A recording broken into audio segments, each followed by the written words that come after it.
everyone, this is Lori and welcome back to my channel. Today what I'd like to do is show you a couple of groundwork exercises that I think are critical for getting your horse to be respectful, and more importantly they're very practical and they're real important in keeping you safe. So what I want to do is work on the backup. The backup is really important because it establishes your space away from the horse's space, and if it's a horse you don't know, you have to be really careful. You don't know if that horse bites, if he could strike at you. So you always want to make sure that you are safe. You never want to get in front of a horse you don't know, way out to the back here, because you're not going to have any control of his head. So it's about in line with his shoulder, and about, for a horse I wouldn't know, I would be about 4 feet. But again, I've had him and I know him pretty well, so we're good. But always safety first. When you're doing groundwork, I highly recommend a rope halter. It has these knots that they really make your communication clear, because how horses learn is not through pressure, which would be pulling on the rope with the knots, but the release of pressure. So one way to think about it is that the pressure is the question. I'm asking him a question, and then the answer is the release. And then once you do that repetitively, it becomes an ingrained behavior where you're asking the question, he's like, okay, I'm ready to answer this one, because it makes him uncomfortable. So there's 2 types of pressure. One is called steady pressure, or what I like to call constant pressure. The other is what people will call driving pressure or rhythmic pressure, and I like the term rhythmic, so I'm going to use those terms. So I usually start with rhythmic pressure just because with my experience they tend to pick up on it quicker, and then I'll go and refine it with steady pressure with a lot of these exercises. So what I'm going to do first to get him to back up, I'm going to use rhythmic pressure, which is basically a rhythm, like 1, 2, 3, 4, 1, 2, 3, 4, 1, 2, 3, 4. And I can do that with my rope by, if this is him, I can go 1, 2, 3, 4, and that's his signal, that's his pressure. And then the release of the pressure will be when he moves backwards, I'm going to stop. So let me get his head up, he wants to eat. Another way you can work on pressure too is just through the jiggling of the rope. Because of the weight of it, it will pull down on this. Okay, so probably for him it's going to be a little bit easier to either do the wiggling the rope this way or that way. That way, for him, it actually works better.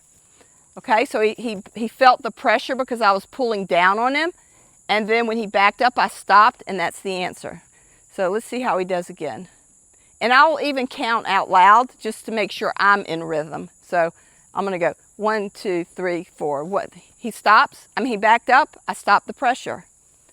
1, 2, 3, 4, 1. And I can up the pressure. I'm going to give him as much pressure as it takes to get the job done.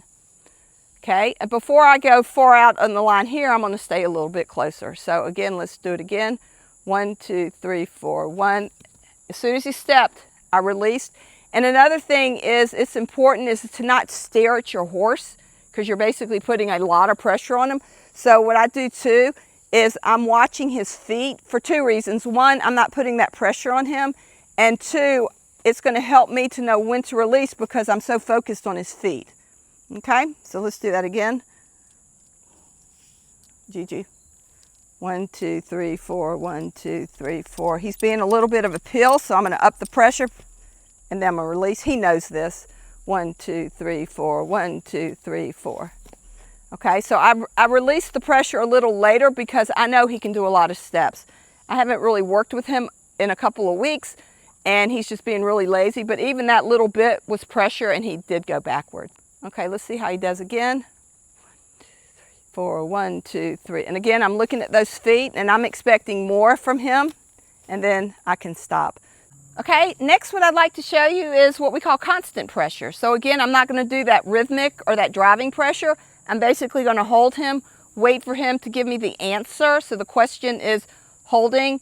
The answer to the question is moving his feet. And again, I'm not going to look at his head. I'm going to just look at his feet. So here's my question. I'm putting pressure, a little bit more pressure, pressure. He stepped back, I'm going to release. And then depending on how much pressure I give him will determine how fast or how responsive he'll be. So again, I'm going to push, push, push. He knows how to do this. He's got it good. I'm going to release there. That was the answer. That's how fast I wanted him. I don't want him to eat. So let's do it again. And you can see the more I do it, the more responsive he is. The key is it takes a lot of repetition. Next thing I want to do is show you something that's really important, because you want the horse to be able to be responsive when you do apply pressure to the halter, like to lead him or to turn him. This is something that I have to credit to Richie Wingfield. He says that when you're pulling on the rope, the horse has to answer the telephone. So that's what we're going to do with Juju, is just see how responsive he is in terms of answering the telephone. There's lots of different ways that people talk about it, but this is just really simple, and I'm all about simple. So what I expect him to do is I want him to bend toward me. I'm going to use some more steady pressure. I'm going to pull, pull, pull. As soon as he turns like that, I'm going to release. Good boy. And he's done this enough that he knows to keep his head there. But so let's do that again. So I'm going to walk him up here. I'm going to ask him to turn, turn, turn, turn. There he goes. He moves his head over. I can move him that way. I'm actually doing some rhythmic pressure to get him out of my space here. He's not responding, so I'm going to give him a lot of rhythmic pressure. Again, I'm going to give him whatever it takes to get out of the way. And he got a little attitude there. You could see he was being really nasty. So I'm going to work, because this is live, I'm going to work on that.